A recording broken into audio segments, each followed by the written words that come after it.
முன்னால் நின்று கொண்டிருக்கின்றேன். பல தலைவர்கள் இறந்து அவருடைய இறுதி ஊர்வலத்தை நாம் சந்தித்திருப்போம். ஏன் மறைந்த தமிழ்நாட்டை 3 முறை ஆட்சி செய்த அம்மையார் அவர்களுடைய இறுதி ஊர்வல நிகழ்ச்சிகளையும் வர்ணனையில் பார்த்திருக்கின்றோம். இதோ ராஜாஜி ஆலிலிருந்து புறப்படுகிறார் என்ற வர்ணனையோடு அமரர் அதிமுகவினுடைய நிறுவன தலைவர் புரட்சி நடிகர் அவருடைய இறுதி ஊர்வலத்தையும் தொலைக்காட்சியில் கண்டிருக்கின்றோம். ஆனால் அந்த இறுதி ஊர்வலத்தில் மற்ற தலைவர்களுக்கு இல்லாத ஒரு பெருமை வாழும் மனித புனிதன் கலைஞர் அவர்களுக்கு அந்த இறுதி ஊர்வல வர்ணனையிலே இருந்தது. இதோ புறப்படுகிறார் ராஜாஜி ஆலிலே இருந்து என்று வர்ணிப்பவர் சொல்லுகின்ற போதே சொல்லுகிறார், இந்த ராஜாஜி ஆலை கட்டமைத்த கலைஞர் அவருடைய இறுதி ஊர்வலம் இங்கே இருந்து புறப்படுகிறது என்று கூறுகிறார். சொல்லுகிறார்கள், முதலில் கிழக்கிலே சூரியன் அஸ்தமிக்கப் போகிறது என்று கூறுகிறார். அதோடு நிற்கவில்லை, அவர் கடந்து வருகின்ற பாதையை அண்ணா சாலைக்கு பெயரிட்டவர் கலைஞர் என்கிறார்.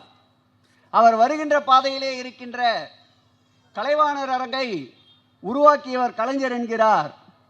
அவர் வருகிற பாதையிலே இருக்கின்ற மெட்ராஸ் பல்கலைக்கழகத்தை சென்னை பல்கலைக்கழகமாக மாற்றியவர் கலைஞர் என்கின்றார். இப்படி அடுக்கடுக்கான மொழிகளிலே கலைஞர் அவருடைய பதிவை அந்த வர்ணனையிலே கேட்டிருப்பீர்கள். இதை ஏன் சொல்லுகிறேன் என்றால், திராவிட முன்னேற்ற கழகத்தின் திராவிடத்தினுடைய அடையாளம் இந்த சுதந்திர இந்தியாவில் எங்கு நோக்கிலும் திராவிடத்தின் அடையாளம் இல்லாத தூண்களே இல்லை, இல்லாத நிலைகளே இல்லை என்பதற்கு சொல்லுகிறேன். இறுதியாக சொல்லுகிறார், பெற்ற அண்ணாவினுடைய இதயத்தை இரவலாக பெற்ற இதோ கலைஞர் அண்ணாவினுடைய நினைவிடத்தை நோக்கி வருகிறார் என்று அழுத்தம் திருத்தமாக சொல்லுகிறார்.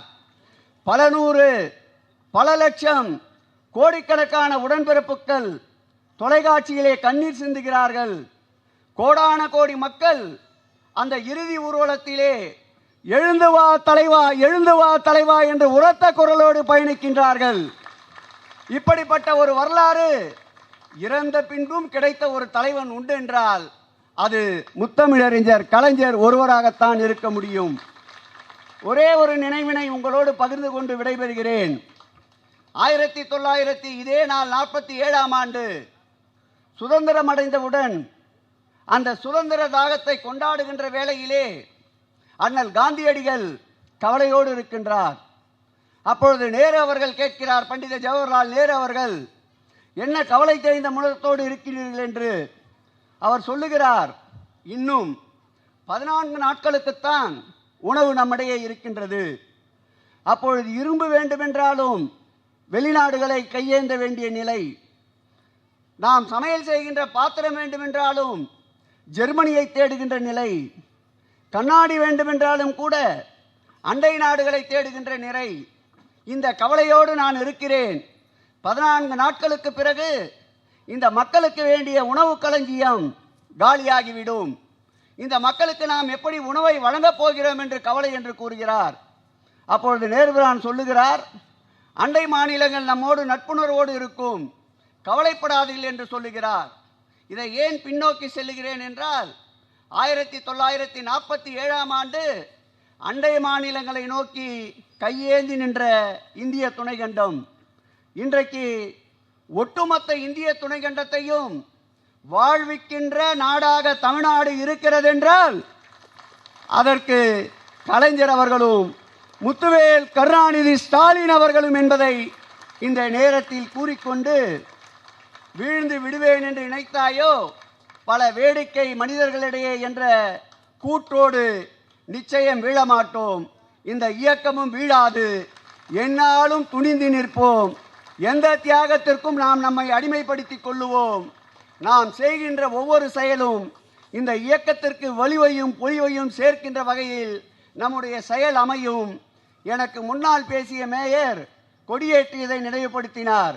இன்னொன்றை மறந்துவிட்டார். 2 மாற்றுத்திறனாளிகளுக்கு வாய்ப்பை கொடுத்ததாக சொன்னார்.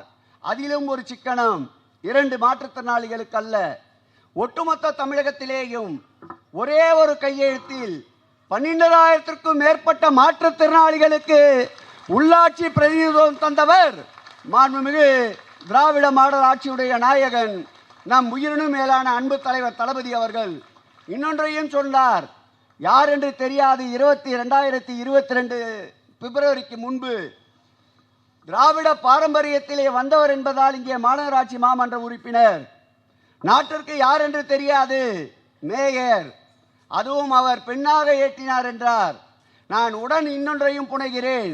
ஒரு தலித் பெண்ணாக சுதந்திர இந்தியாவின் மாநகராட்சியினுடைய தேசிய கொடியை 5வது முறையாக ஏற்றிய பெருமை திராவிட முன்னேற்ற கழகத்திற்கு உண்டு என்று கூறி, மடிந்தாலும் வீழ்ந்தாலும் மரணம் என்றாலும் இயக்கத்துடைய உயிர்நாடி திராவிட மாடல் ஆட்சியுடைய நாயகன் முத்துவேல் கருணாநிதி ஸ்டாலின் வாழ்க என்றுதான் வீழ்வோம் என்றதை கூறி, என்னாலும் இந்த கலைஞர் நினைவு நாளிலே உள்ளாட்சியை மீண்டும் பிடிப்போம் என்று சபதமேற்போம் என்று கூறி விடைபெறுகிறேன்.